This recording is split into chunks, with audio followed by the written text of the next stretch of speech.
As the war with Iran escalated this week, President Trump chose to address the nation Thursday night in prime time on an entirely different subject. He issued an alarming warning about what he called the, quote, shocking vulnerabilities in our election systems. He zeroed in particular on the one presidential election that he lost, 2020. And he declassified a trove of intelligence documents he claimed proved that foreign powers, particularly China, had meddled in that election.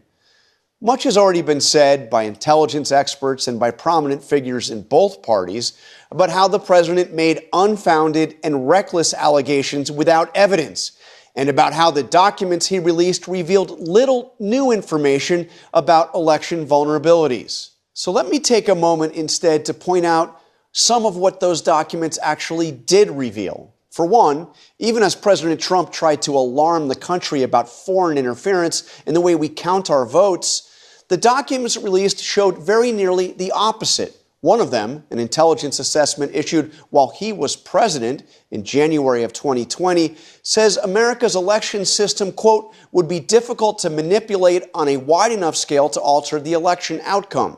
And while he warned again and again about China, the documents that he himself declassified showed that the only country actually observed attempting to target, access, or manipulate election-related systems was Russia, a country he referred to only in passing in his roughly 25-minute speech.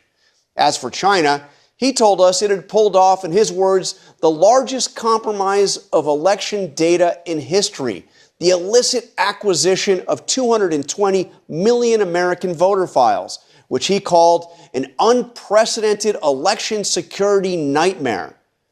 But buried in the very documents that President Trump released is the fact that the information was, quote, publicly available for download from commercial websites. It doesn't need to be hacked or stolen.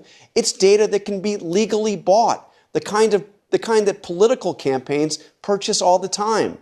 And the Chinese obtained that data in 2022, after the election the president claims was rigged.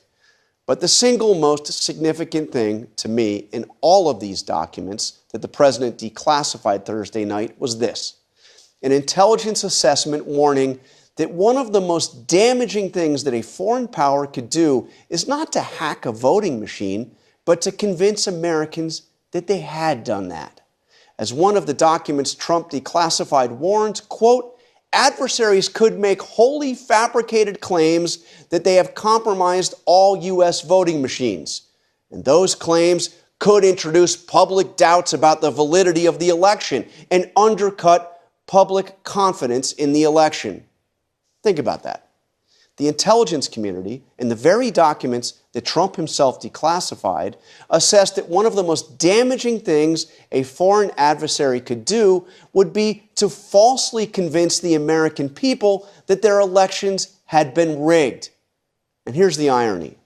The person who has attempted to do exactly that over and over again for nearly 6 years, and most dramatically on Thursday night, is Donald Trump, who, against the very evidence that he himself presented, tried to tell millions of Americans that foreign powers had corrupted an election, specifically the one election he lost.